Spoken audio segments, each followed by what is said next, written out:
पहलगाम आतंकी हमले के बाद आज भारत के हर नागरिक के मन में कुछ सवाल बने हुए हैं। क्या सच में ये कोई दो देशों के बीच की दुश्मनी की घटना है या फिर कोई बड़ी साजिश? ऐसे ऐसे बहुत से सवाल हैं जो हर हिंदुस्तानी के जहन में दौड़ रहे हैं। क्या इस आतंकी हमले के बाद चाइना भारत का साथ देगा या फिर हर बार की तरह पाकिस्तान के साथ ही नजर आएगा? क्या मोदी सरकार रोक पाएगी सिंधु नदी का पानी? क्या ये सच में इतना आसान है जितना बोला जा रहा है? सिंधु पानी को रोक कर भारत किस तरफ उसे लेकर जाएगा? क्या पाकिस्तान में सच में सूखा पड़ेगा? बीएसएफ जवान पीके साहू कैसे पहुंचे पाकिस्तान और उसके साथ क्या हो रहा है? सीमा हैदर, जिसने पाकिस्तान से आकर भारत के सचिन मीणा के साथ शादी रचाई थी, अब उसका क्या होगा? जिस प्रकार भारत सरकार ने आदेश जारी किया है कि 48 घंटे के अंदर अंदर हर पाकिस्तानी को हिंदुस्तान छोड़कर अपने देश में जाना होगा, तो क्या अब सीमा हैदर को भी जाना पड़ेगा पाकिस्तान? आज इन सब सवालों के जवाब हम आपको एक ही वीडियो में देने वाले हैं, तो वीडियो को पूरा देखें और लाइक और शेयर करना ना भूलें। पहलगाम अटैक के बाद पूरी दुनिया के अधिकतर देश अब भारत के साथ नजर आ रहे हैं। अपनी संवेदनाएं व्यक्त करते हुए डोनाल्ड ट्रंप ने ट्वीट किया, फिर इजराइल, जापान, जॉर्डन के किंग, ईरान और रशिया ने भी अपना सपोर्ट भारत के साथ दिखाया। लेकिन इन सब में एक सबसे हैरान करने वाला नाम है, वो है चाइना। कल यानी 25 अप्रैल को चाइना का एक संदेश भारत पहुंचा, जिसमें चाइना के विदेश मंत्रालय के अधिकारी कह रहे थे कि भारत के साथ जो आतंकी हमला हुआ वो बहुत ही बुरा हुआ और इस समय हम भारत के साथ खड़े हैं। तो ये बहुत ही अहम संदेश हमारे देश के लिए हो सकता है। लेकिन चाइना ने पाकिस्तान को पूरे 100 मिसाइल भी दिए हैं, इस बात को नकारा नहीं जा सकता, क्योंकि हमेशा से देखा गया है कि और सब कहते भी हैं कि चाइना पाकिस्तान की रीढ़ की हड्डी है। कुछ भी कभी भी होता है तो पाकिस्तान के साथ चाइना को हमेशा देखा गया है। तो क्या चाइना के इस संदेश से ये समझा जाना चाहिए कि वो भारत के सपोर्ट में है या नहीं? जब बीजिंग का भारत के लिए संदेश आया तब भी उसमें ये ही था कि भारत में हुए हमले की बीजिंग कड़ी निंदा करता है, वो भारत और पीड़ितों के परिवार वालों के साथ है। और फिर उन्होंने कहा कि चीन भी इस हमले की कड़ी निंदा करता है। लेकिन जब पीएम मोदी ने सीसीए की बैठक के बाद जो 5 बड़े बैन लगाए हैं, उनके बाद तो लगता है कि भारत भी अब चुप बैठने वाला नहीं है। और कहीं ना कहीं सब भारतीयों के मन में अब उम्मीद जगी है कि उनके भाइयों की मौत का बदला लिया ही जाएगा, जिसमें 65 साल पुराना सिंधु जल संधि को स्थगित करना, अटारी बॉर्डर को बंद करना, वीजा सेवा पर रोक लगाना, पाकिस्तान के डिफेंस एडवाइजर को वापस भेजना और अपने सारे सलाहकारों को भारत वापस बुला लेना शामिल है। इन सब फैसलों के बाद पाकिस्तान ने भी कुछ बड़े फैसले लिए हैं, जिनमें शार्क वीजा पर रोक, सभी भारतीयों को 1 मई तक वापस भारत जाना होगा, पाकिस्तान के एयर स्पेस से हवाई अड्डे पर रोक, अटारी बॉर्डर को बंद करने जैसे फैसले लिए गए हैं। भारत के सभी फैसलों के बीच सबसे महत्वपूर्ण फैसला है सिंधु नदी के पानी को रोकना। भारत ने ऐलान कर दिया है कि सिंधु नदी समझौते को तोड़ दिया गया है।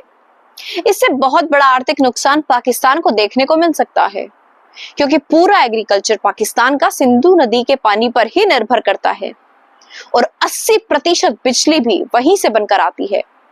तो अगर वहां पानी ही नहीं होगा तो वहां ग्रे वॉर वाली सिचुएशन आ जाएगी, यानी सिविल वॉर वाली परिस्थितियां बनने की पूरी आशंका है।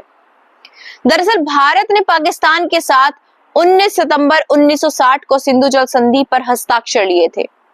9 साल की लंबी बातचीत के बाद विश्व बैंक के मध्यस्थ ये समझौता हुआ था। समझौते के मुताबिक कोई भी देश एक तरफा होकर इस समझौते को रोक नहीं सकता है। हालांकि कुछ प्रावधानों के तहत भारत जल के प्रभाव को कम जरूर कर सकता है। आपको बता दें कि सिंधु नदी पानी पाकिस्तान की खेती और पाकिस्तानियों के भरण पोषण के लिए बेहद जरूरी है। लेकिन अभी बहुत सारे सवाल सबके मन में हैं कि ये कैसे मुमकिन हो पाएगा, और अगर ऐसा कर भी लिया तो क्या ये पानी यानी 135 मिलियन फुट पानी को रोकना इतना आसान है? अब आते हैं अहम और जरूरी बात पर, क्या पानी को रोकना इतना आसान है? क्या हमारे पास इसकी व्यवस्था है? क्या हम इसके लिए तैयार हैं? क्या किसी नदी का पानी डाइवर्ट करना इतना आसान होता है जितना कहा जा रहा है? जिस प्रकार मोदी मीडिया लगातार दिखा रही है कि सिंधु नदी के पानी को रोक दिया गया है। पिछले मॉनसून में हिमाचल में आई बाढ़ का पानी तो इससे कम ही था ना। जब उस पानी पर हम कंट्रोल नहीं कर पाए तो सिंधु नदी का पानी हम कैसे इतनी जल्दी रोक पाएंगे? अगर इसको करना भी पड़ गया तो इसमें लगभग 15 साल का वक्त लग जाएगा। हमारे देश में ऐसे एक रेलवे का फ्लाईओवर बनने में ही 5 साल निकल जाते हैं। तो सोचो, किसी पर्वत से आने वाली नदी का पानी को दूसरी दिशा में डाइवर्ट करने में कितना समय और कितना पैसा खर्च होगा। अगर 15 से 20 साल बाद हम इसमें कामयाब हो भी गए तो क्या कामयाबी हुई? किसी को 15 साल बाद न्याय मिला तो क्या न्याय मिला? और इतने पानी का हम करेंगे क्या?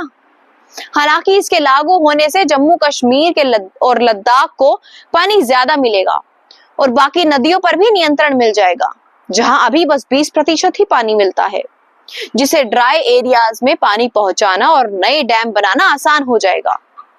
और साथ ही इतना पानी रोकना पंजाब, कश्मीर और बाकी क्षेत्रों के लिए एक नेगेटिव असर भी डाल सकता है, हमें ये नहीं भूलना चाहिए। एक और अहम फैसला जो भारत सरकार ने लिया है कि पाकिस्तान वीजा कैंसिल हो जाएंगे, जिससे उन सभी लोगों को परेशानी होगी जो पाकिस्तान से हैं पर भारत में रह रहे हैं। जब से पाकिस्तानी वीजा कैंसिल होने की बात आई है तभी से सबके जबान पर एक ही नाम है, वो है सीमा हैदर का। जी हाँ, वही सीमा जो नेपाल के रास्ते अपने पति को पाकिस्तान में छोड़कर अपने बच्चों के साथ भारत के सचिन के पास आ गई थी। एक शरणार्थी के तौर पर वो आई थी और एक शरणार्थी के तौर पर ही वो रह रही है। अभी उसके पास भारत की नागरिकता नहीं है। सीमा हैदर के वकील ने बताया कि फिलहाल सीमा अपने ससुराल यूपी में रहती है, कोर्ट के आदेशों का पालन करती है और फिलहाल उसने कोर्ट में नागरिकता के लिए अप्लाई भी कर दिया है।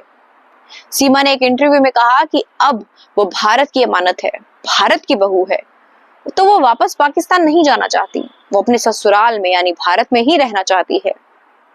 अटारी बॉर्डर बंद करने का फैसला, जो ट्रांसपोर्ट का रूट था, वो बंद कर दिया गया है। कुल मिलाकर भारत और पाकिस्तान के सारे ऑफिशियल लिंक्स, सारे ऑफिशियल कनेक्शंस जितने भी थे वो सब खत्म करने की पूरी कोशिश की जा रही है।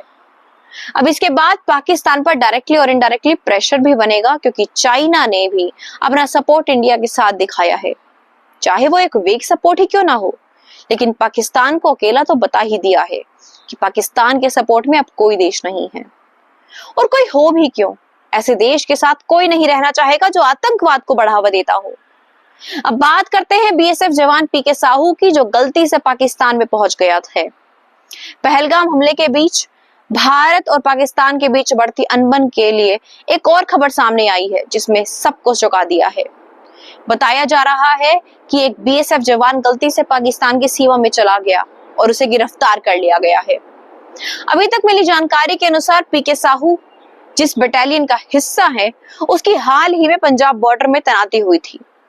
बॉर्डर के पास जो किसान खेती करते हैं, उनकी सुरक्षा के लिए वहां बीएसएफ के जवानों की तैनाती थी, जिनमें से एक थे पीके साहू। बॉर्डर पर कटीली तारों की बजाय पत्थर के पोल लगे हुए हैं। धूप ज्यादा होने के कारण बीएसएफ जवान पेड़ के नीचे खड़ा हो गया। नई तैनाती होने के कारण उसको जीरो लाइन का पता नहीं चल सका। जैसे ही वहां पाकिस्तानी रेंजर्स पहुंचे तो उन्होंने उसे गिरफ्तार कर लिया और अपने साथ ले गए। ये घटना बुधवार 23 अप्रैल की बताई जा रही है, जब जवान पाकिस्तान की सीमा में दाखिल हुआ। जवान की कुछ तस्वीरें भी सामने आ रही है, जिसमें उसके हाथ बंधे हुए हैं और दूसरी तस्वीर में उसकी आंखों पर पट्टी है। इन तस्वीरों से सबके मन में एक ही डर है कि कहीं कोई पाकिस्तान कोई कायराना हरकत ना कर दे। हालांकि जवान को छुड़ाने के लिए मीटिंग चल रही है और उसकी सुरक्षित वापसी के लिए कोशिशें जारी हैं। सरकार का दावा है कि अब पाकिस्तानी आतंकवादी संगठनों की खैर नहीं, अब डिप्लोमेटिक एक्शन के साथ साथ रणनीतिक एक्शन भी तैयार किए जाएंगे। आतंकियों ने जो ये हमला किया है वो भारत की आत्मा पर हमला है और इसका हट जाना तो पाकिस्तान को भुगतना ही पड़ेगा। अब भारत ने अपनी आवाज बुलंद कर ली है। पहलगाम अटैक के का बदला भारत जरूर लेगा। शायद पाकिस्तान भूल गया है कि ये नया भारत है, ये वो भारत है जो उरी अटैक जैसे हमलों का बदला सर्जिकल स्ट्राइक से लेता है। वो कहते हैं ना, सोते शेर को जगाना नहीं चाहिए, अगर जाग गया तो दहशत फैला देगा। तो अब ये शेर, ये भारत जाग गया है। अपने जवानों और अपने भारतवासियों की मौत का बदला भारत जरूर लेगा। हमें उम्मीद है हमारी सरकार से, पीएम मोदी से, हमारी आर्मी से कि जो कहा है वो जरूर करेंगे और इन सब देशवासियों को श्रद्धांजलि जरूर अर्पित होगी। जय हिंद, जय भारत।